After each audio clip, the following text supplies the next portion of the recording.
जय नमस्ते। संशनंदयानंदिमं चेननंदशः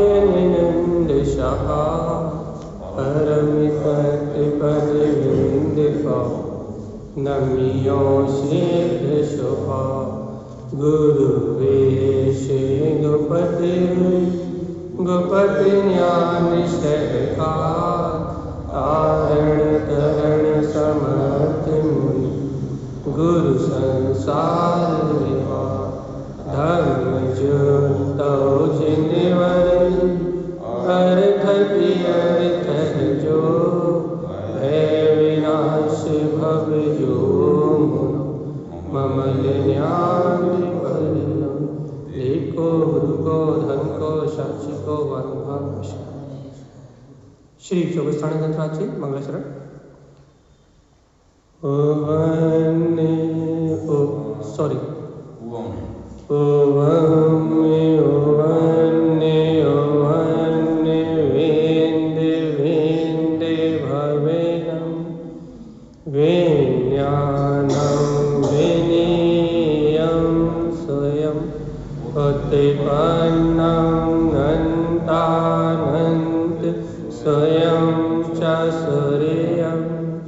शुद्धं च शुद्धात्मनं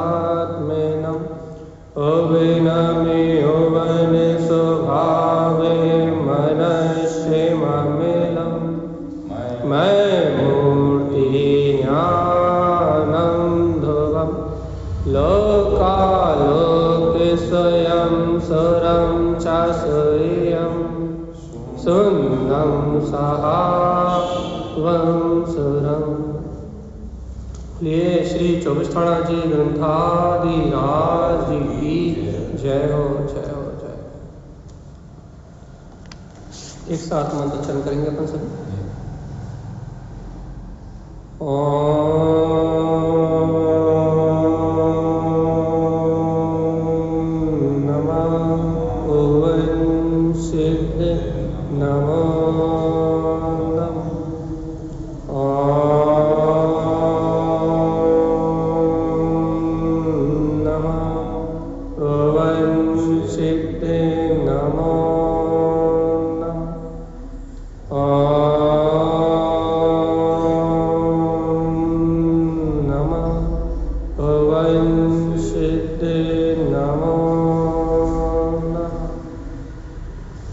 परमराज महाजनवाणी सदगुरुवर श्रीमद जी तारण स्वामी और सर्वज्ञ जनीन परमात्मा के अमृत में ज्ञान दसहार। जय श्री 24 ग्रंथराज जी।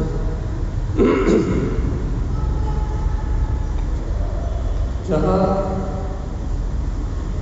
आचार्य गुरुवर श्रीमद जी तारण स्वामी हम सभी भक्त जीवों को मोक्ष मार्ग उपदेश दे रहे हैं और ये पूछ रहे हैं कि भगवान आत्मा तुम नहा धो के आए हो कि नहीं नहा धो के आए हो? क्या भगवान नहा धो के आए कि नहीं आए? नहा धो के आए कि नहीं आए? नहा धो के आए। हाँ वो ही पूछ रहे हैं। सरोवर में जो सरोवर कल कहे थे, शब्द सरोवर, अशब्द सरोवर और गुप्त सरोवर, इन सरोवर में नहा धो के आए कि नहीं आए?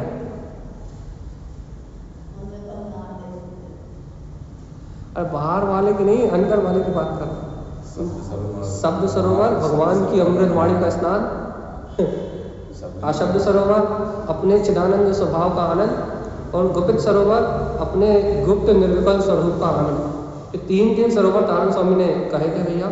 इन तीनों में नहा धो के आए कि नहीं नहा धो के आए? नहा क्या?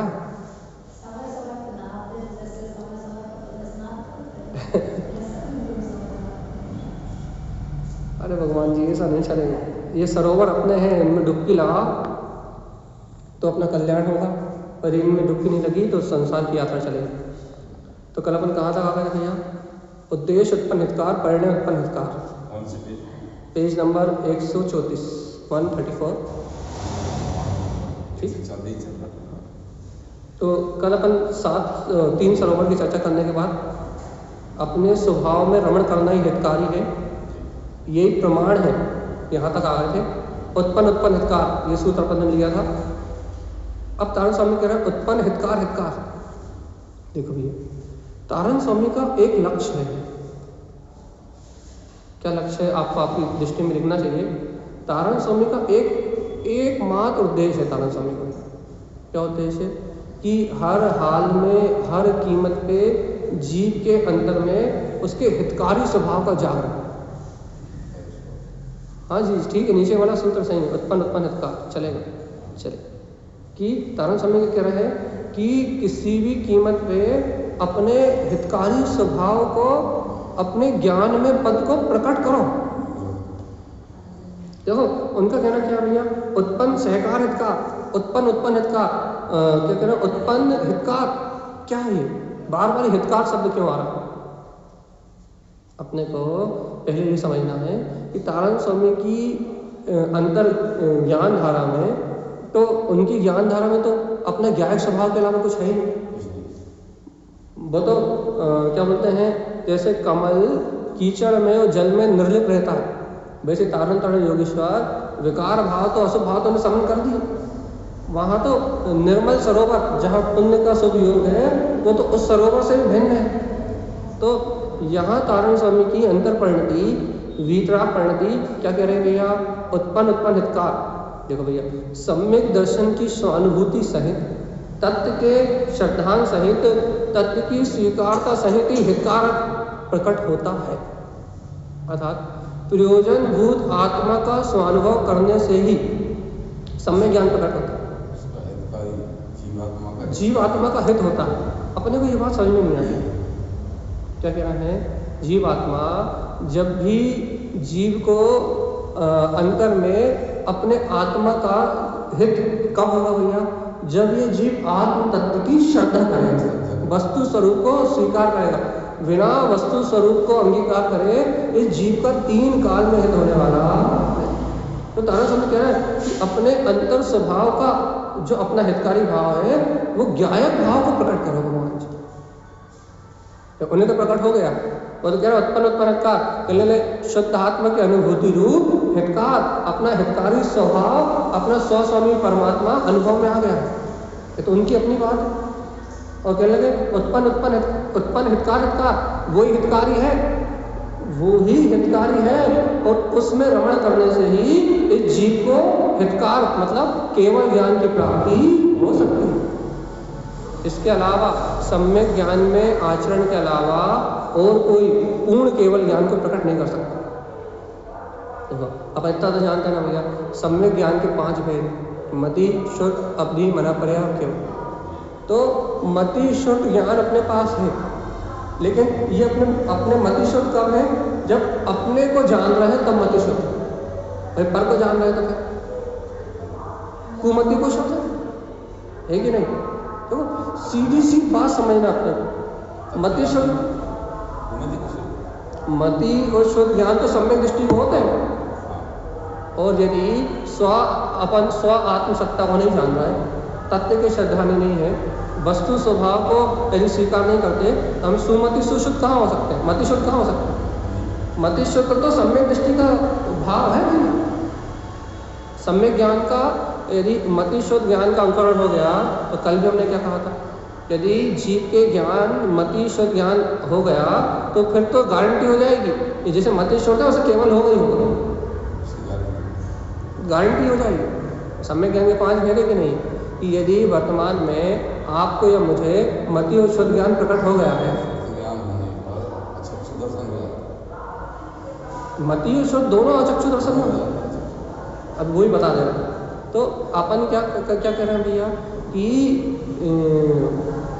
एक बार यदि मति और शुद्ध ज्ञान हो गया, तो 100% ये पक्का हो जाएगा कि केवल ज्ञान तो प्रकट होना ही है भैया।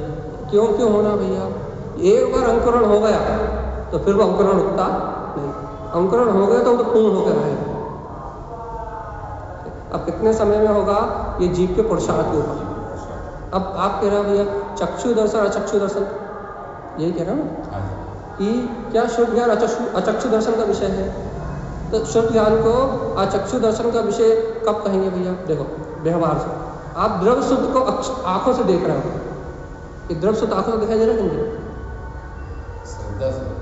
पहले व्यवहार में, उपचार से अपन ये काले काले जो अक्षर लिखे हैं, ये जो दृश्य है जनवाणी, जैसे आंखों से देख रहे हैं, आंखों से देख कर पढ़ रहे हैं कि नहीं पढ़ रहे? आंखों से इन शब्दों को देख के जो दर्शन हो रहा है, समान दर्शन हो रहा है कि नहीं हो रहा? तो जो आंखों से देख रहे हो सामान्य दर्शन रूप, ये चक्षु दर्शन। और आप ये कान से सुन रहे हो, कान से सुन रहे हो, या चक्षु दर्शन। और मन से विचार कर रहे हो, या अचक्षु दर्शन।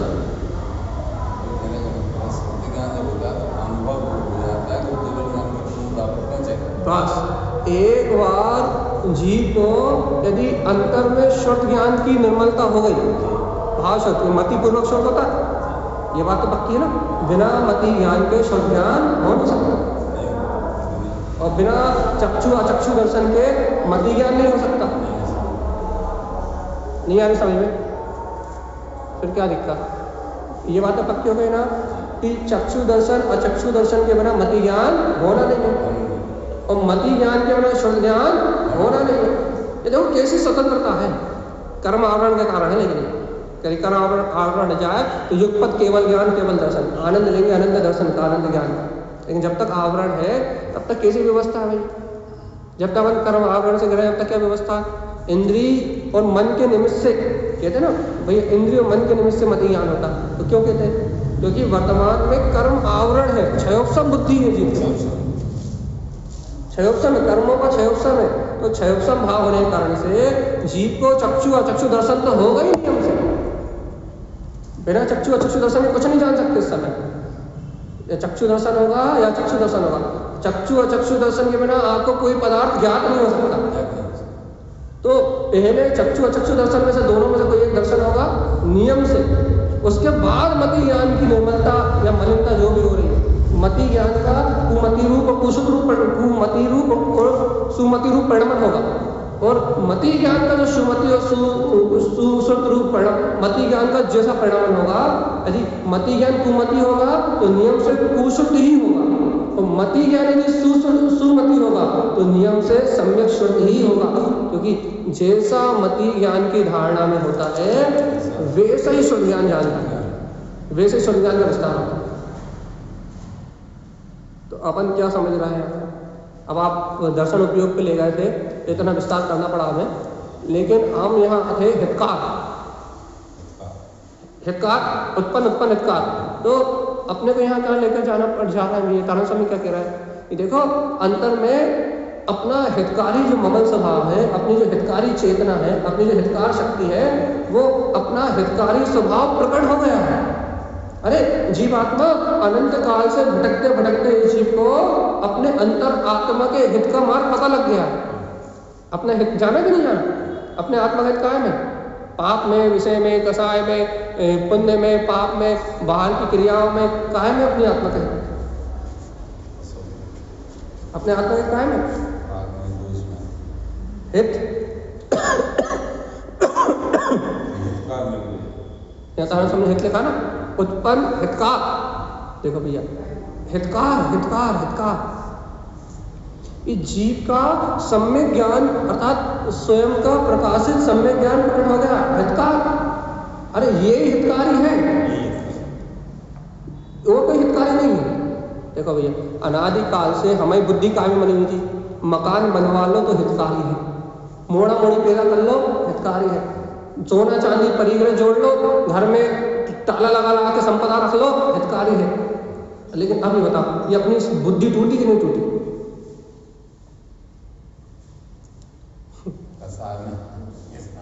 बता जल्दी। पहले अपनी हितकारी बुद्धि कहाँ थी?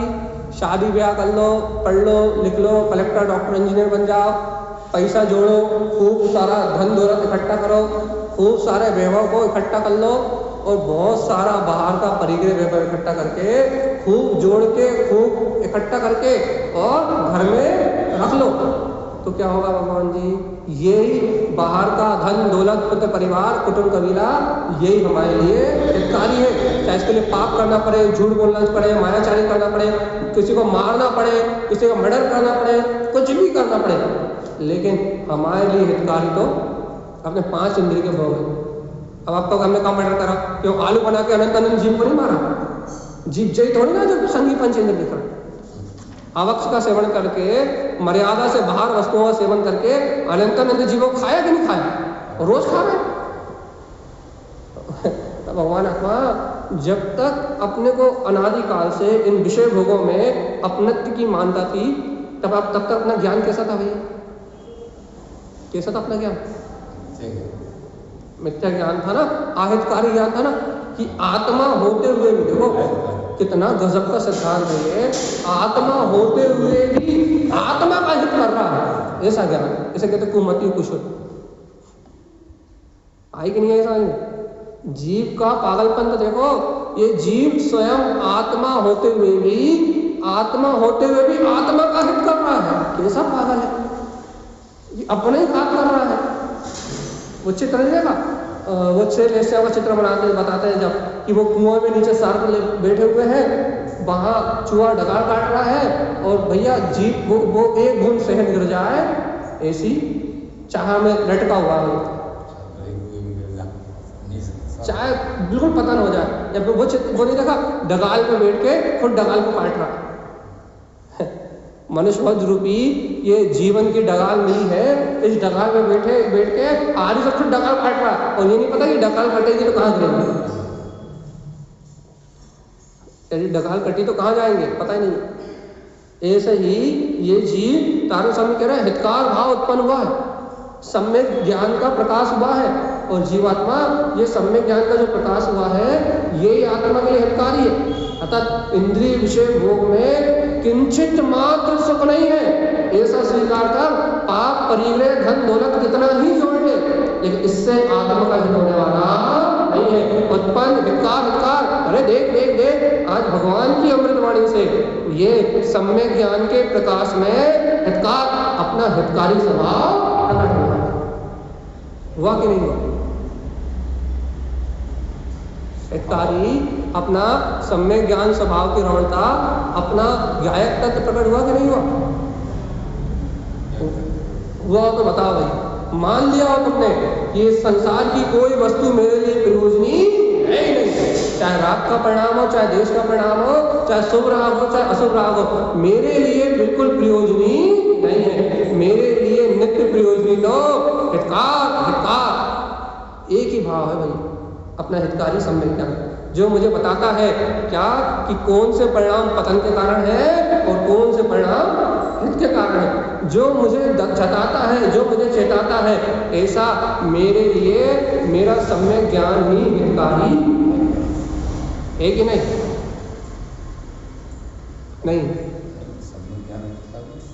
भैया जब सम्यक ज्ञान हितकारी है तो क्यों कर्ता बुद्धि लगा के दिन रात हाय हाय में मरते? खुद पूछो अपने आप से। जब तारण स्वामी कह रहे हैं कि हे भव्य आत्मा, तेरे लिए सम्यक ज्ञान ही हितकारी है, तो फिर तू क्यों कर्ता बुद्धि लगा के, भोक्ता बुद्धि लगा के, कर्तव्य भोक्तत्व की भावना करके, किसी से राग देश की परिणति करके, किसी से भोग काम की परिणति करके क्यों क्यों क्यों क्यों क्यों अपने कर्म बढ़ाते हो? जब सम्यक ज्ञान हितकारी है तो तत्व का चिंतन करो और पर्याय से भिन्न अपने ज्ञायक भाव में क्या सल है, क्या चिंता है? उन्होंने कहा देखो भैया, तत्व का श्रद्धान करो तो सम्यक ज्ञान की प्रकटता हो जाएगी, और सम्यक ज्ञान सहित अपने हितकारी स्वभाव में आचरण करो तो क्या होगा? उत्पन्न सहकार हितकार, अरे अपना सम्यक चारित्र प्रकट हो जाएगा, और सम्यक चारित्र में आचरण करना ही हितकारी है, ये याद रखना। मिथ्या चारित्र में आचरण करोगे तो 84 लाख के चक्कर लगेंगे, अनादि अनंत काल तक 4 गति में जन्म मरण करना पड़ेगा, और भैया 84 में से भी 7 लाख छूट भी गई तो बाकी तो बची पूरी की पूरी। तो यहाँ तो चक्कर लगाना बंद नहीं होगा, पंच परावर्तन बंद नहीं होगा। यदि अपने हितकारी स्वभाव को, यदि चारित्र को स्वीकार नहीं किया, तारण स्वामी कह रहे उत्पन्न मतलब सम्यक दर्शन, हितकार मतलब सम्यक ज्ञान, सहकार मतलब चारित्र, तो क्या कह रहा है? अपने अंतर वीतराग तत्व को, अरे सुनो तो, उत्पन्न सहकार, अरे चारित्र को प्रकट करो, हितकार, यही हितकारी है।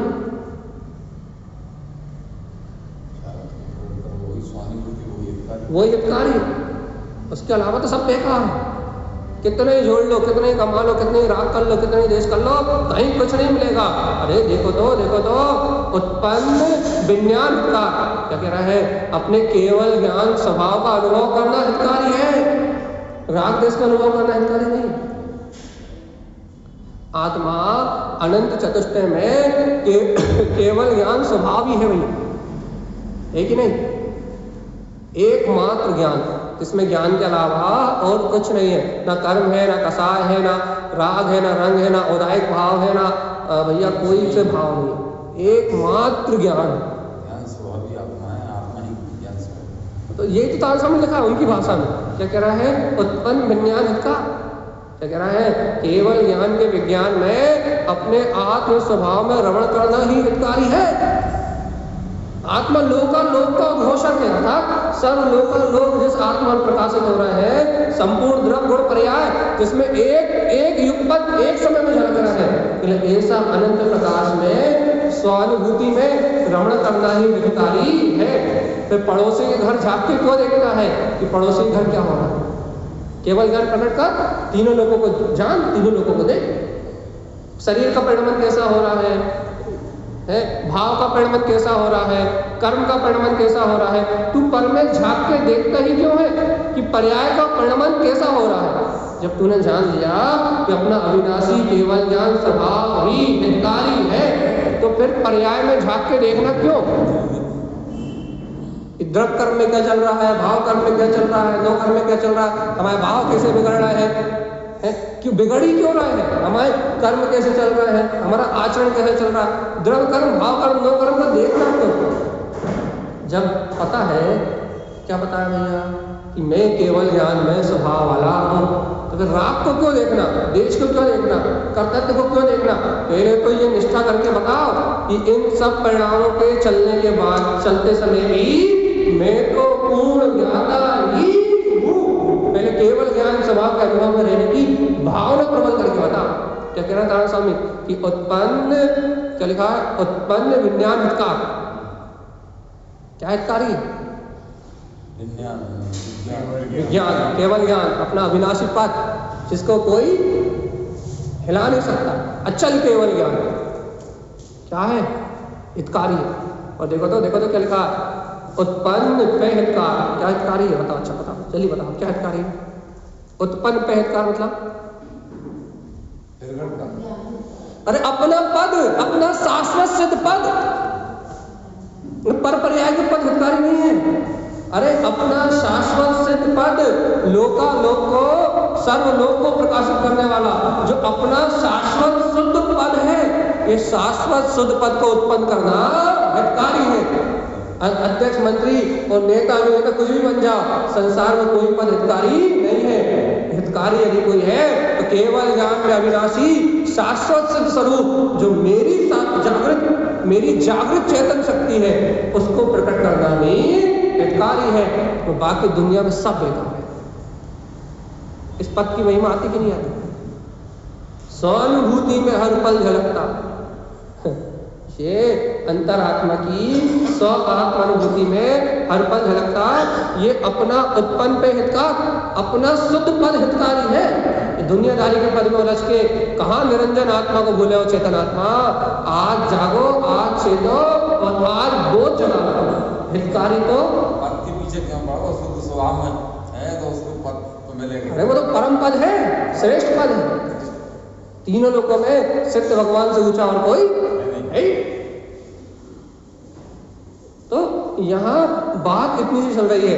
तारण स्वामी कह रहे हैं ये देखो मत उलझो, उत्पन्न जिनितकार, क्या करो भैया, क्या करो क्या करो? जल्दी बताओ, उत्पन्न जिनितकार क्या करो?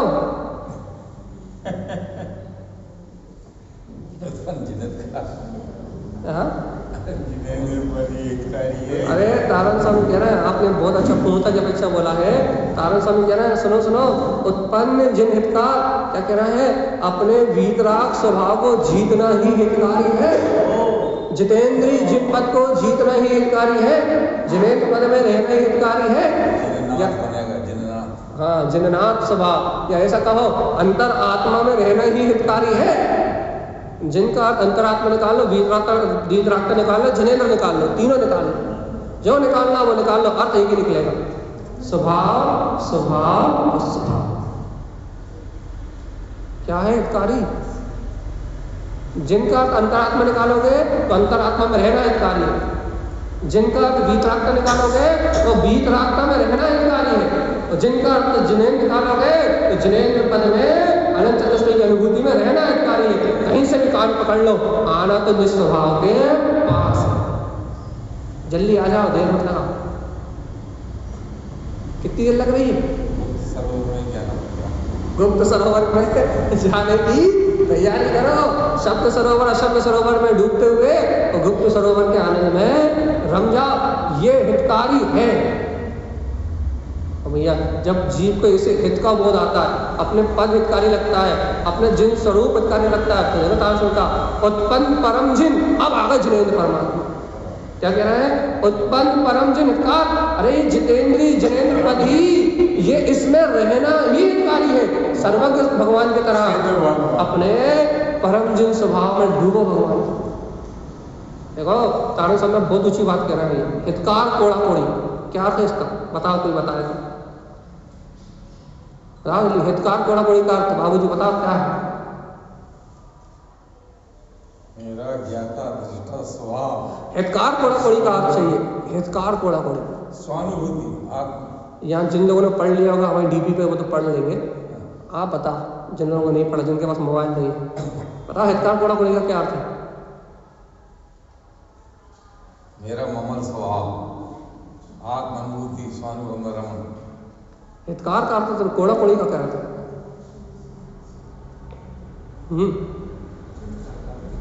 हितकार उसी से होना।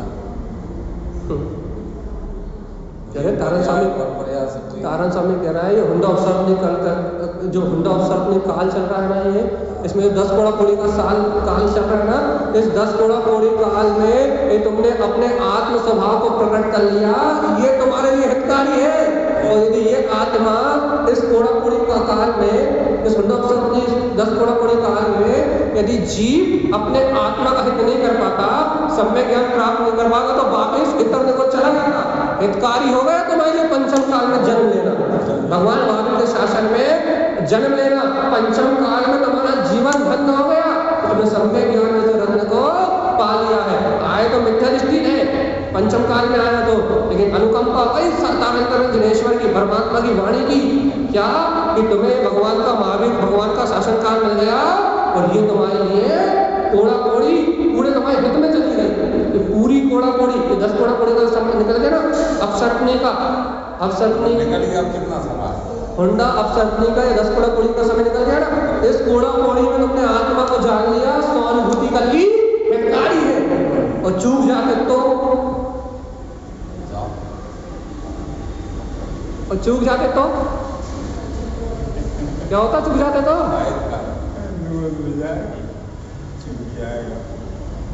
चलिए बताओ, यदि इस 10 कोड़ा कोड़ी में यदि हम अपने अंतर आत्मा का हित नहीं कर पाते और चूक जाते, जरा सी गलती हो जाती, तो क्या होता? यार नहीं जाना पड़ेगा। इतनी सी भी चूक हो जाती, यदि अंतर आत्मा को स्वीकार करने में इतनी सी भी संधि रह जाती, यदि मैं अपने तत्व को जानने में थोड़ी सी भी शंका रह जाती, तो मेरा जीव ना जाने कहाँ पतन की ओर चला जाता। आज अनुकंपा महावीर भगवान के शासन काल की, कि भगवान के शासन काल में मुझे अपना हितकारी वीतराग स्वभाव स्वीकार हो गया है। इसलिए इस कोड़ा कोड़ी में आत्महित करना, कल्याण का मार्ग चुनना, इस दुर्गम पंचम काल में जहाँ भौतिकता की चकाचौंधे, वासनाओं की चकाचौंधे, चारों तरफ आपाधापी चिंताएं हैं, पाप परिग्रह का काल है, इस हुंडा अवसर्पणी गिरते हुए काल में अपने अंतर आत्मा का हित कर लेना हितकारी है। अपने लिए क्या है? तारा स्वामी कह रहा है ये कोड़ा कोड़ी उनके हित में चली गई। एक तो भगवान महावीर के काल में उन्होंने देश में सुनी, वो भी पूरा समय उनका हुंडा अवसर्पणी काल उनका हित में निकल गया, और यहाँ पंचम काल में जन्म लेके वीतरागी भावलिंग संत हो गए, अपना काम बना लिया, फिर पूरा समय हित में निकल गया। अब सर्वांग सिद्धि में आनंद से है, चौथे काल में आएंगे मोक्ष में। तो कितना बड़ा अवसर मिला अपने को। वो कह रहा हमारा तो पूरा हित में चला गया, और अपना अपना तारण तरण स्वामी का तो पूरा हित में निकल गया, भगवान महावीर के समुचरण का आनंद। फिर वहां से आए तो यहाँ अभी ये पंचम काल में वीतरागी संत होने का आनंद, और अब भैया आनंद में डूबे हुए हैं, बढ़िया चौथे गुणस्थान में बैठे हुए, आएंगे तो फिर छठम सातवें में जाएंगे फिर मुक्ति। तो उनका तो पूरे समय हित में निकल गया, अपना क्या, उनका तो पूरा समय आनंद में निकल गया, अपना क्या। बहुत मुश्किल है, प्रसाद करें की अरब तभी मिला है मनुष्य ने पूरा दूसरे धर्म में चले जाए, वहां चले जाए तो क्या कर। यही तो समझा रहा तारण स्वामी कि इस कोड़ा कोड़ी में, इस मुंडोत्सव काल में आत्म अनुभव कर लिया तो हितकारी है, दर्शन ज्ञान चरित्र में भ्रमण करने का मार्ग बना लिया, हितकारी है। तो जीवात्मा यदि इस समय में भी इस समय सार आत्म अनुभव नहीं किया तो जीव का पतन तो निश्चित हो गई। इसलिए समझा हितकार कोड़ा कोड़ी, कोड़ा कोड़ी में जन्म लेना हितकारी हो गया, सार्थक हो गया मनुष्य भाव। संयम को धारण कर लिया, सम्यक को धारण कर लिया, सम्यक दर्शन ज्ञान चरित्र की आराधना का मार्ग बना लिया, तो ये जीवन धन्य हो गया, ये कोड़ी ये अपना समय अच्छे में निकल गया, और ये समय निकला है ये मुक्ति का कारण बनेगा। क्या करें, सुनने पर अब देखो तारण स्वामी क्या करें, जब सब इतना अच्छा हो गया, आपने दर्शन ज्ञान चाहे सब कर लिया, इतना अच्छा होगा, क्या करें, तो लगे हितकार शून्य प्रवेश, अरे अपने निर्विकल्प शून्य वीतराग स्वभाव में प्रवेश करो, यही हितकारी है। निर्विकल्प आनंद में डूब जाओ और जय जयकार बचाओ, मुक्ति श्री का वर्ण करो, यही तो हितकारी है। क्या है बता, अच्छा कितना अच्छा, कितनी सरलता से लिख दिया उन्होंने, हितकार शून्य प्रवेश।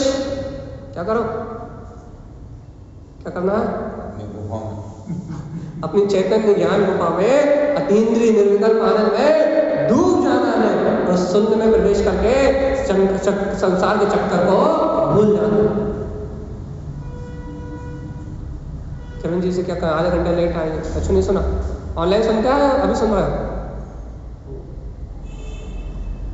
बस चलो। तारण स्वामी कह रहा है कोड़ा कोड़ी सहकार हित, देखो भैया फिर कह रहा है सहकार,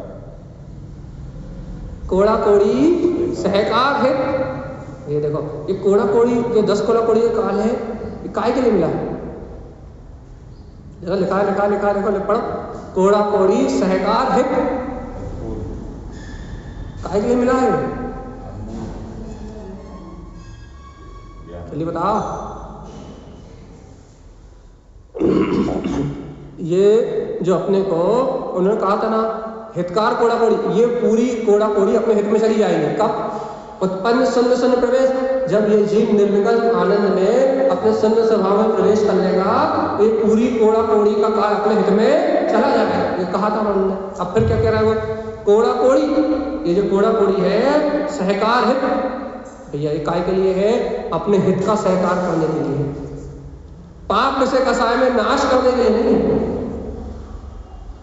सावधान, ये जो कोड़ा कोड़ी है वो अपने हित का सहकार करने के लिए है, अपने अंतर आत्मा की अनुभूति जगाने के लिए है। और कोड़ी अनमोल ज्ञान, अरे करोड़ों सूर्यों से जैसा प्रकाशमान अपना ज्ञान स्वभाव है, ये उसकी अनुमोदना करने का समय है। ये समय पाप से कसाय में राग में व्यर्थ गंवाने का नहीं है।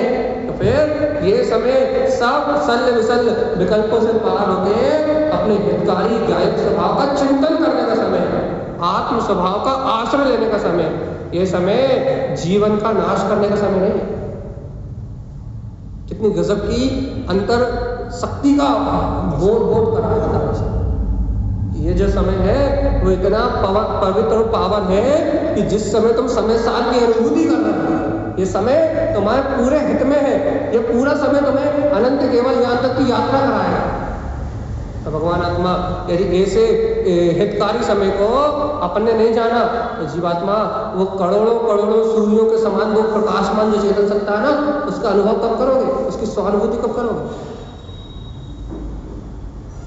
कब करोगे भैया? फिर कब मिलेगा मनुष्य भाव, कब मिलेगी जनवाणी, कब मिलेगा भगवान महावीर का शासन, कब मिलेंगे वीतरागी भावलिंगी संत, कब मिलेगा तारण तरण देव का उपदेश। इसलिए जीवात्मा कोड़ा कोड़ी से कार, इस कोड़ा कोड़ी में भैया घर दुकान मकान पुत्र परिवार का पालन तो उन्हें अनंत बार किया, पाप परिग्रह तो उनको तो अनंत बार छोड़ा, दुनियादारी के समान तो अनंत बार करी, लेकिन इस कोड़ा कोड़ी में सहकार हित क्या करना है? अपने आत्महित का ही सहकार करना है। कोड़ी अनुभव भैया इस हितकार कोड़ा कोड़ी में क्या करना है? अपने अनंत प्रकाशवान अपने ज्ञान स्वभाव का आश्रय ग्रहण करना है। ज्ञान मार्ग को स्वीकार करके क्रियाकांड में उलझ के नहीं, ज्ञान मार्ग को स्वीकार करके अपने हित का मार्ग बनाना है। सब में ज्ञान सहित चारित्र को ग्रहण करने का अभ्यास करना तो हितकारी है, नहीं तो घर में बीती रहा समय भी, संसार में चक्कर लगी रहा है। बताना स्वामी देखो क्या कहते आगे, शक सल भय भी उत्पन्न केवल स्वभाव। क्या है इसका?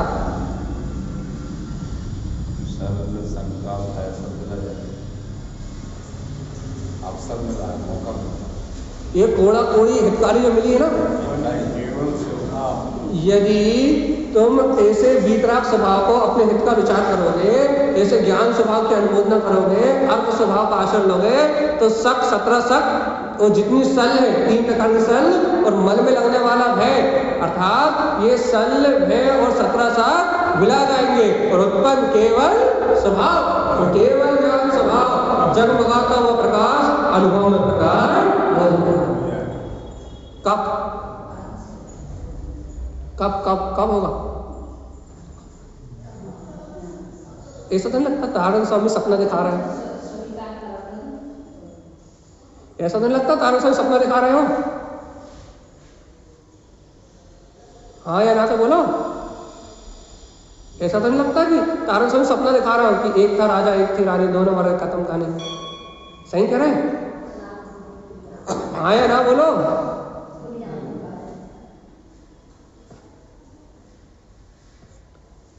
सपना तो नहीं लग रहा? अरे कहाँ केवल ज्ञान, अरे भगवान जी यथार्थ है भगवान जी। जो वर्तमान में देख रहा हो वो सपना है, वो झूठ है, वो असत्य है, जिसके कारण घर परिवार में मर के टाइम नहीं निकल रहा है आने का, वो झूठ है। और यहाँ तारण स्वामी जो कह रहे हैं कि उत्पन्न, अरे हितकार कोड़ा कोड़ी है तो पंचम कार अपने लिए समोषण से बढ़ के है। क्यों? इस समोषण में जो काम नहीं बना पाए वो काम तुमने तारण स्वामी की शरण में आकर बना लिया। समोषण में जो बात तुम्हें समझ में नहीं आई, समोषण में भगवान की साक्षात वाणी सुन के तुम्हें जो बात समझ में नहीं आई, वो बात तुम्हें आज यदि इस पंचम निष्कर्ष काल में जो भगवान महावीर साक्षात थे तब समझ में नहीं आई, आज भगवान महावीर के शासन में समझ में आ रही है।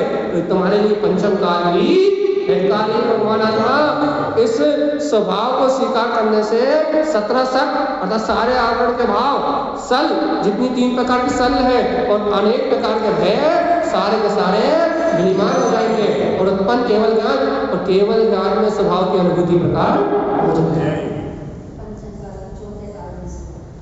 आनंद बरसेगा, वैसा अभूतपूर्व आनंद आएगा। और वैसे अभूतपूर्व अनुभूति है तो जो बहुमान आएगा कि भगवान क्या पाया हमने अपनी वीतराग चेतन सत्ता में, हमने क्या पाया। आज हमें उस प्रकाशवान स्वभाव की जो अनुभूति हुई है वो तीनों लोगों का वैभव पाया है, तीनों लोगों को प्रकाशित करने वाला वैभव पंचम काल में मिला। मिल तो गया? नहीं मिला? पंचम काल में मिला, मिल गया कि नहीं मिला?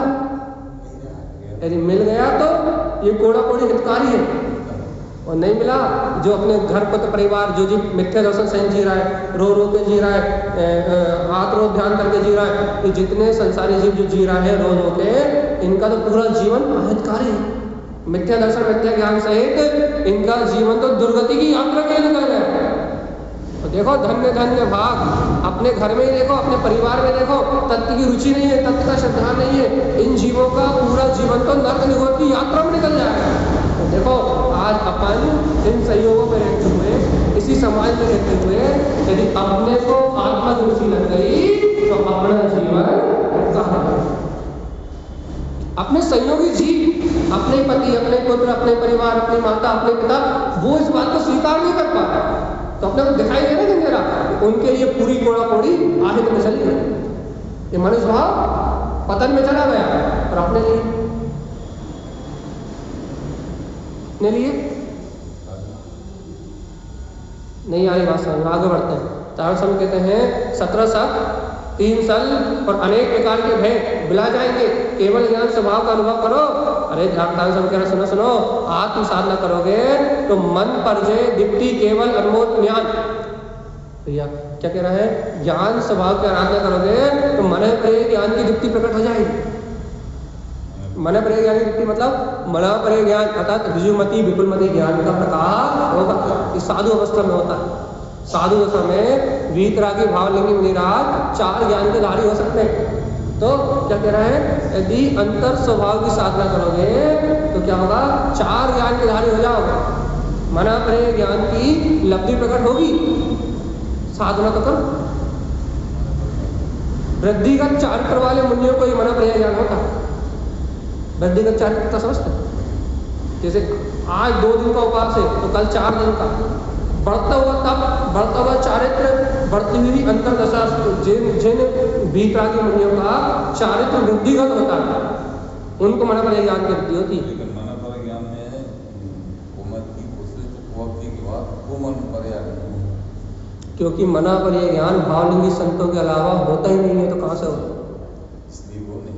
हाँ, तो क्योंकि कुअब्दी और क्या बोलते हैं, कुअब्दी का जो प्रसंग है वो देव नारकियों के चक्कर में आ रहे हैं। ये देव नारकियों को होता है ना बहुत प्रत्येक इस चक्कर में। इसलिए यहाँ आचार्य श्रीमद जिन तारण स्वामी कह रहा मन प्रिय ज्ञान की लब्धि प्रकट हो जाएगी। सुनो, एक बार विपुलमति मन प्रिय ज्ञान हो गया तो वो केवल ज्ञान होने का छूटेगा नहीं, ऋजुमति तो फिर भी छूट सकता है, लेकिन एक बार विपुलमति ज्ञान की प्राप्ति हो गई तो केवल ज्ञान छूटेगा नहीं। और सुनो तो 4 ज्ञान के धारी, मना पर्याय ज्ञान के धारी भी केवल अनुमोद ज्ञान, वो भी केवल ज्ञान की अनुमोदना करने में जुटे। वो 4 ज्ञान से सुशोभित साक्षात गणधर परमात्मा जो सर्वज्ञ की वाणी साक्षात झेल रहे हैं, वो भी इस अभेद केवल ज्ञान स्वभाव की भावना ही पा रहे हैं। जीवात्मा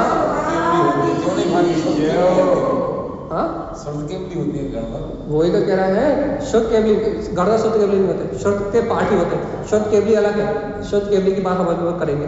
तो अपनी बात यार, शुद्ध केवली कहते हैं जो पूरे शुद्ध के ज्ञाता होते हैं, वो केवल ज्ञान के मनुष्य केवली होते हैं, उनकी चर्चा अपन करते हैं अभी। तो अपनी बात यहाँ पे चल रही है कि सुनो सुनो सुनो, वो 4 ज्ञान के धारी वृद्धिगत चारित्र वाले महायोगी राज तो साक्षात भगवान की वाणी झेल रहे हैं, वो भी इस अखंड केवल ज्ञान स्वभाव की भावना माने में डूबे हुए हैं। तुम कहाँ संसार के राग रंग में मर रहे हो, जब वो इतनी परम दशा में ऐसे अनंत केवल ज्ञान स्वभाव की भावना पा रहे हैं, तो तुम कहाँ संसार के मोह में मर रहे हो, तुम्हें क्या कमी है। देखो तो जब वो इस केवल ज्ञान की भावना से अलंकृत है, वो इस केवल ज्ञान की चाह में डूबे हुए हैं। चाह मतलब चाहत मत लेना, वो वाली चाह नहीं, चाह मतलब उसको प्राप्त कर, यानी कि उसे प्रकट करने की भावना। तो जब वो उसकी चाह में लीन है, अर्थात वो मेरा ही स्वभाव है, वो जब वो उस केवल ज्ञान से प्रेम करते हैं, तो फिर तुम किससे कर रहे हो। इतना ज्ञान करोड़ों श्लोक एक मुहूर्त में याद हो जाता। अरे करोड़ों नहीं, पूरे अरबों खरबों कोई गिनती नहीं है, सेकंडों में वचन लब्धि के बहुत वचन लब्धि वो उनकी बात ही अलग है, उनकी चर्चा नहीं कर सकते अभी तो हमारी चर्चा करो। क्या चर्चा कर रहा हूँ, अभी तो अपनी बात करो, क्या करना है अपनी बात, अपने को क्या करना है। वो तो केवल ज्ञान के अनुबंध में जुटे हुए हैं। वो तो देखो उदाहरण दे रहे, वहाँ महावीर भगवान का निर्माण हुआ और वहाँ गौतम स्वामी कहने लगे अरे तुम्हें निर्माण हो गया, और वो गौतम स्वामी अपनी केवल ज्ञान स्वभाव की भावना में ऐसे जुटे कि सामने केवल ज्ञान। अपना क्या हाल चाल है बताओ, अपनी बीमारी कैसी है, अज्ञान की, ज्ञान की, मिथ्यात की, राग की में है भी कि नहीं है कि केवल ज्ञान स्वभाव की अनुमोदना कर ले। अपनी रात की चर्चा ले, निर्मित चिकित्सा, अमूल दृष्टियां, उपभुवन, आत्मा को ग्रहण करने की भावना है कि नहीं है। हाँ राग देश के रोग से मुक्त हुए कि नहीं हुए? पर्याय की दृष्टि, पर्याय को देखने की मूर्ता मिलाई कि नहीं मिलाई? शंका रहित स्वभाव, निशंक शंक रही हो। आत्मा में निशंक हुए कि नहीं हुए? कि अरे वो अनंत केवल ज्ञान स्वभाव ही मेरा स्वभाव है, इसी के आश्रय से मुक्ति मिलने वाली है। मन प्रिय ज्ञान भी भगवान जी, मन प्रिय ज्ञान भी इसी का आश्रय लेके बैठे। मतलब मन प्रिय ज्ञान की भावना नहीं होती। केवल ज्ञान की साधना करने वालों को अवधि ज्ञान, मन प्रिय ज्ञान सहज उपलब्ध होता है, सहज उपलब्ध होता है। साधना तो पूर्ण केवल ज्ञान की होती है। और दान समीकरण सुनो, टी अर्थ आयरन, सुनोगे कि नहीं? उत्पन्न अर्थ, हितकार अर्थ और सहकार अर्थ। टी अर्थ आयरन तीर्थंकर भवती, क्या कह रहा है जीवात्मा? मोबाइल छोड़ के, पाप विषय कषायों को छोड़ के, टीवी से अपना मन हटा के, परिवार से अपना मन हटा के, टी अर्थ आयरन क्या करोगे? क्या करोगे? उत्पन्न अर्थ, हितकार अर्थ और सहकार अर्थ, इन तीन अर्थों में आचरण करोगे तो तीन अर्थ आयरन तीर्थंकर, तो क्या हो जाओगे? अरिहंत हो जाओगे भगवान जी। तीर्थंकर पदवी के प्राप्त करने के योग हो जाओगे। अरे तारण सब कह रहे हैं कि अपने रत्नात्रय स्वरूप में आचरण करोगे तो तीर्थंकर भवती, स्वयं तीर्थनाथ हो जाओगे। जहाँ अरे वीतरागी भावलिंगी मुनिराज तो चलते फिरते तीर्थकार है, तुम चलते फिरते तीर्थकार हो जाओगे। जहाँ जाओगे वहाँ रत्नात्रय की बारिश होगी। बाहर से रत्न बरसते तो क्या हुआ, अंतर से तो रत्नात्रय बरसता है। वाणी में तो उस वीतरागता का उद्घोष होता है। प्रयोजनी भाव में आचरण करोगे तो तीर्थ का मतलब सरल शब्द में निकाले तो अर्थ का मतलब प्रयोजनी। तीन भाव, सम्यक दर्शन, ज्ञान, चारित्र, ये तीन भाव है। इन तीन भाव में चरण करोगे तो तीर्थंकर हो जाओगे। और यदि इन तीर्थ में आचरण नहीं करोगे भैया, यहाँ अभ्याली इसी 24 सूत्र आएगा, स्थावर गति का वर्णन करेंगे जब तारण चालू करेंगे। तीन अर्थ आवरण स्थावर, स्थावर का एक इंद्रिय हो जाओ। यही इसी ग्रंथ में, अब थोड़ा आगे बढ़ेंगे जब इसी ग्रंथ में सूत्र आएगा कि तीन अर्थ आयरण, तुम तीन अर्थ में आचरण करोगे तो साक्षात तीर्थंकर अरिहंत सिद्ध परमात्मा पद को प्रकट कर लोगे। और यही कहेंगे कारण स्वामी इसी ग्रंथ में, यदि इस तीन अर्थ में आवरण करोगे या आचरण को आवरण करोगे, अपने मनुष्य भाव को पाके भी आत्म साधना को गौण करोगे, तत्व के श्रद्धान को गौण करोगे, भगवान की वाणी को गौण करोगे, अर्थ स्वभाव को जानोगे नहीं, देखोगे नहीं, आत्मचिंतन करोगे नहीं, मनन करोगे नहीं। यदि ज्ञान में आवरण डाल के, दर्शन में आवरण डाल के यदि पर भाव में लगे रहोगे तो तीन अर्थ आवरण स्थावर गति, एक इंद्रिय पर्याय में जाके जन्म ले लोगे और अनंत काल तक जन्म मरण करोगे। तीन अर्थ में आचरण करोगे तो जय जयकार मच जाएगी, और तीन अर्थ में आवरण डालोगे, दर्शन ज्ञान चारित्र को भूलोगे, अपनी चेतन शक्ति को भूलोगे तो स्थावर गति। हाँ, दर्शन आवरण हो गया, ज्ञान आवरण हो गया, सब आवरण डाला तो सब आवरण रत्नात्रय पे भूले। अब आगे का पढ़ी दिया आपने, हम पढ़ने पड़ेगा। तीन अर्थ हितकार आयरन तीर्थंकर, सुना भगवान जी, तीन अर्थ में आचरण करना ही हितकार है। और जो इसमें आचरण करते हैं तीर्थंकर, वे ही तीर्थंकर पदवी को प्राप्त करते हैं। बिना रत्नात्रय की साधना के कोई तीर्थंकर हो सकता नहीं। जितने भी हुए हैं और आगामी में जितने भी होंगे। तो जी कहिए। मेरी इसमें एक और सूत्र है, स्वयं कलित शुक्लेश्य। हमारे हाँ, तो अभी इस सूत्र पे हम आए तो स्वयं कलित शुक्लेश्य तीर्थंकर भवती, ये अभी आ रहे हैं जी। अभी हम तीन अर्थ हितकार आयरन तीर्थंकर, अभी हम उसके पहले में। तो क्या कह रहे हैं कि जीवात्मा सुनो, तीन अर्थ हितकार। भैया ये बताओ हितकारी क्या? तो सोने की ईंटें रखना हितकारी है, हीरे मोती का ढेर लगाना हितकारी? तिजोरी गड्डी भर के तिजोरी रख में भर लेना ये हितकारी है, या बंगले और महल बनाना हितकारी? क्या हितकारी?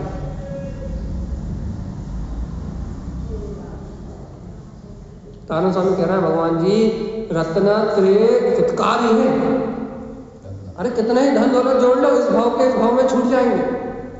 कितना ही पाप परिग्रह कर लो, जो अपन पाप परिग्रह करेंगे उससे अपनी दुर्गति बनेगी, दूसरे का कुछ होने वाला नहीं है। इसलिए तारू स्वामी कह रहा है तीर्थ में आचरण करना हितकारी है, और तीर्थंकर इसमें आचरण करके ही तीर्थंकर पदवी प्राप्त होती है। ये तुम 24 तीर्थंकर भगवान को नमो हरिहंतारम कहकर उन्हें नमस्कार करते हो, ये 24 तीर्थंकर भगवान का नाम लेते हो, तो भगवान जी उन 24 तीर्थंकर भगवान ने इस तीर्थ स्वभाव में आचरण करके ही तीर्थंकर पद को प्राप्त किया है। तो तुम क्या कर रहे हो? चलिए बता दो भैया।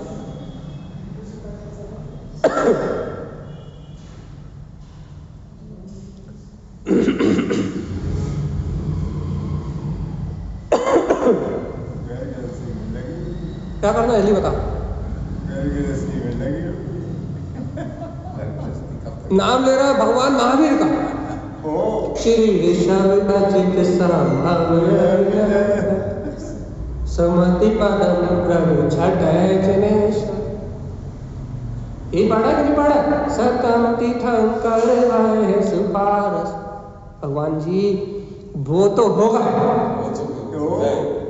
उनकी तो बड़ी होना, उन्होंने तो संसार जन्मण का अंत करके तीर्थंकर पद छोड़ के भी सिद्ध होगा, वो तो उनकी तो जय जयकार हो गई। तुमरो का हाल चाल है, तुम 24 पढ़ के भगवान के नाम की 24 पढ़ के तुम क्या कर रहे हो? तुम तो बताओ, तुम क्या कर रहे हो?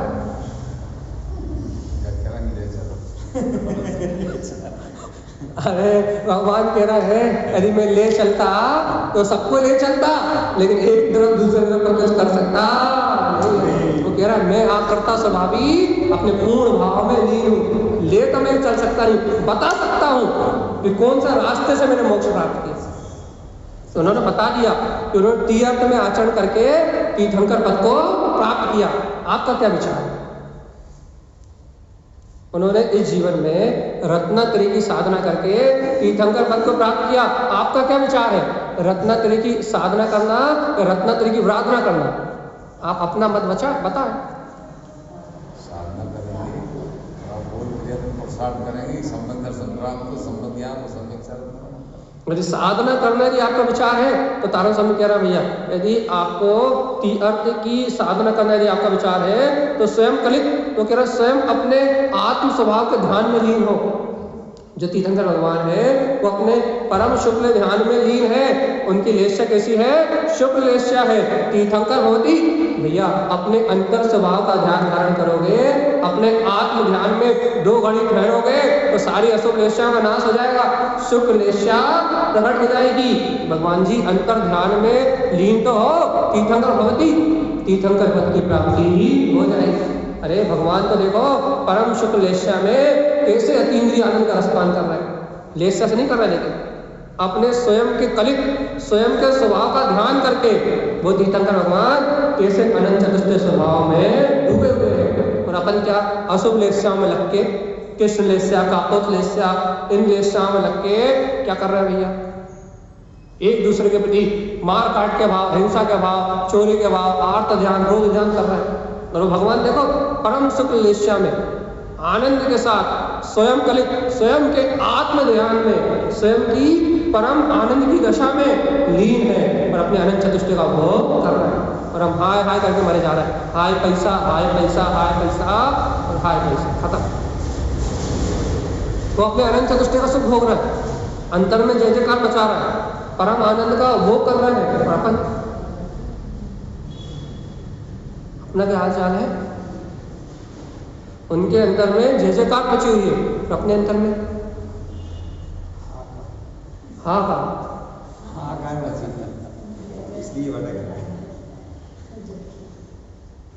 या हाहाकार मची रहेगी, आकुलता लाएगी तो कभी मुक्ति नहीं मिलेगी। और तारण स्वामी की बात मान जाओगे, स्वयं कलित, देखो स्वयं का ध्यान करने से, दूसरे का नहीं। अरे भगवान महावीर का भी ध्यान करोगे तो मुक्ति नहीं मिलेगी। भगवान महावीर का भी ध्यान करोगे तो मुक्ति नहीं मिलेगी। अब भगवान महावीर ने जैसे स्वभाव का ध्यान किया वैसा ध्यान करोगे, वैसा ही तीर्थ स्वभाव का ध्यान करोगे तो क्या होगा, सारी अशुभ लेस्याएं खत्म हो जाएंगी। अरे शुभ लेस्याओं के भी पीत आदि भेद खत्म हो जाएंगे और परम शुक्ल लेस्या, श्रेष्ठ लेस्या प्रकट होगी और तीर्थंकर पद की प्राप्ति हो जाएगी। स्वच्छ धवल आनंद में अपना चेतन गायक आत्मा झलकता हुआ दिखाई देगा। कब? जब अपने अंतर में सम्यक दर्शन भी है, अपने अंतर में सम्यक ज्ञान भी है, अपने अंतर में सम्यक चारित्र भी है। बस मुझे बोध आ जाए कि मेरे अंतर में अनंत शक्ति है तो मेरा कल्याण हो जाएगा। और अर्घ भूले तो क्या होगा? अर्घ भूले तो क्या होगा? अर्घ भूले तो नर्क खड़ी पड़े। यदि ऐसे तीर्थ स्वभाव को, अर्घ स्वभाव को भूले तो कहाँ जाएंगे? नर्क में जन्म मरण करेंगे, नर्क के दुखों को भोगेंगे। चलिए बताओ। तो देखो अंतिम बात और कहते भैया, अर्कस अनंत विशेष ज्ञानी क्या करता है? अपने आत्मा को स्वानुभूति में अनंत विशेषताओं में देखता है। देखो ज्ञानी क्या करता है? अर्कस, अर्कस मतलब होता है प्रकाशवान स्वभाव का अनुभव, स्वानुभूति। तो क्या कह रहे हैं? ज्ञानी क्या करता है? अपनी स्वानुभूति में अनंत विशेषताओं में क्या देखता है? दृष्टिते ज्ञान विज्ञान क्या देखता है? अपने केवल ज्ञान में स्वभाव के प्रकाश को भी देखता है। वो सरल भाषा में कहा है तो ज्ञानी अपनी अनंत दृष्टि में अनंत विशेषताओं से अपने वीतराग भाव को देखता है और ज्ञान विज्ञान पर से भिन्न रहता है। सरल भाषा में, यहाँ तो ऊंची बात है अपनी सरल भाषा में, पर से भिन्न अपने आत्मा में मस्त रहता है। और सरल कर दें तो भेद ज्ञान की कला को जानता है। तो भैया जब तक स्वानुभूति नहीं होती, जब तक दो नहीं होते, एक रहता है।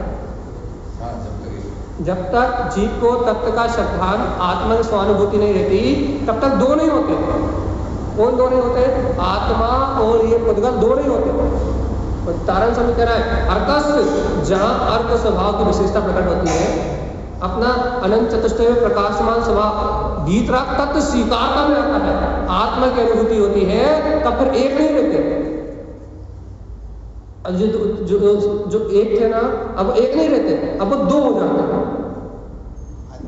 वो तो एक ही गिनते हैं ना, मैं हूँ बस, इसके अलावा कुछ। हाँ तो हो तो दो जाते हैं, दृष्टि में दो हो जाते हैं। तो कैसे दो हो जाते? दृष्टि में तो एक स्वभाव रहता है, लेकिन वहाँ ज्ञान में दो हो जाते हैं। क्या क्या दो हो जाते हैं? कि ज्ञान जानता है कि संयोग रूप परिणाम चल रहा है, वो शरीर आदि का परिणाम मेरा नहीं है। और दृष्टि में क्या रहता है? अर्कस, कि मैं तो अनंत चतुष्टय में आत्मा ही हूँ। ऐसा ज्ञान विज्ञान, अपने केवल ज्ञान का विज्ञान प्रकट हो जाता है। घर में रहते हुए, दुकान में रहते हुए, मकान में रहते हुए जिन्हें ऐसा विज्ञान प्रकट हो जाता है वो आत्मज्ञानी कहलाते हैं। और जिन्हें ऐसा विज्ञान प्रकट नहीं होता तो संसारी जीव कहलाते हैं। अपन कौन? आत्मज्ञानी, संसारी। अभी तो संसारी है, आत्मज्ञानी बनना चाह भैया आत्मज्ञानी तो कहीं भी रह सकता है। हाँ? अभ्यास करोगे तो होगा। अपनी जीवन ज्योति ली कि नहीं लिया? जीवन ज्योति ले, अभी लेके जाना मुझे। क्या कह रहा है? अभ्यास करोगे तो होगा, और बिना अभ्यास करे कुछ होने वाला। तो अभ्यास आप साधो तो, आप उस अंतर शक्ति को साधो तो अंतर से। देखो भैया, दिन रात पाप में लगे रहोगे और तुम कहो तो आत्मा की अनुभूति हो जाए तो कैसे होगी? दिन रात पर पर्याय का विकल्प करते रहोगे, दुनियादारी का विकल्प करते रहोगे, और सोचो कि पर पर्याय का विकल्प करते करते मुझे आत्मा दिख जाए, कैसे दिखेगी? आत्मा को देखना है, स्वभाव का अनुभव करना है, पुरुषार्थ तो करना पड़ेगा ना। चलने वाली कर्मधारा से भिन्न में ज्ञान स्वभावी आत्मा ही हूँ। ढीला बोला नहीं कि हाँ भैया प्रवचन सुन रहा है तो हूँ, और दुकान चला रहे हैं तो नहीं हूँ, रोटी बना रहे हूँ तो नहीं हूँ, और स्वाध्याय कर रहा हूँ तो हूँ, जाप कर रहा हूँ तो हूँ, और भाई दुकान में या फिर किसी से लड़ाई कर रहा हूँ तो नहीं हूँ। अरे भगवान ने ढीला बोला नहीं चाहिए।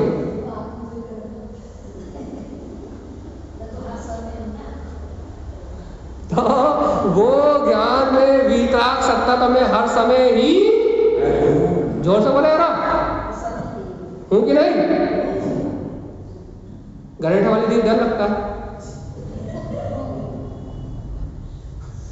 अरे ज्ञान स्वभावी आत्मा ही, जब जम से बोलो तो तुम्हारी इतनी जोर की आवाज निकले कि तुम्हारा मन तुमसे डर जाए, कर्म तुमसे डर जाए, ये संयोगी भाव सका पर तुमसे डर जाए।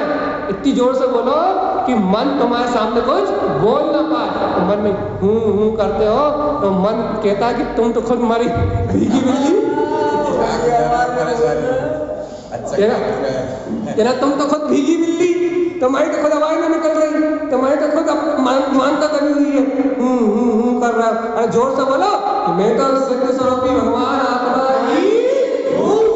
तो ये मन कुछ ना बोल पाए, और जब ये मन कुछ नहीं बोल पाएगा, जब अपना मन अपने को भयभीत नहीं करेगा, जब अपन इस मन से ऊपर उठेंगे, जब मनन होगा, जब चिंतन होगा, जब आराधन होगा, और जब अंतर से जयकार मचेगी। तो मन से दबे रहोगे, मन से मरे रहोगे तो कभी अंतर से जयकार होने वाली नहीं। जरा हाँ, जोर से बोलने में अपना विश्वास बढ़ेगा, और दबे दबे रहेंगे तो अपना विश्वास नहीं बढ़ेगा। अपन मान लो कोई भी बात जोर से बोलते हैं, हाँ, निर्भय निडर निसंग भगवान ने कहा है तो सत्य है, निर्भय और प्रमाण है, कोई नहीं बदल सकता। भगवान का विश्वास करके बोलो, जिनवाणी का विश्वास करके बोलो कि वो अनंत चतुष्टय में मेरा स्वभाव है। ऐसी शक्ति अंतर में जगाए भैया, ऐसे अर्क स्वभाव का अनुभव करे, उसे ऐसे अर्क स्वभाव में, प्रकाशवान स्वभाव में डूब जाए। ऐसे श्रीमद् चिंतामणि स्वामी का हम समस्त भक्तजनों के लिए भैया अनंत आनंद में उपदेश है। बोलिए आचार्य प्रबल संत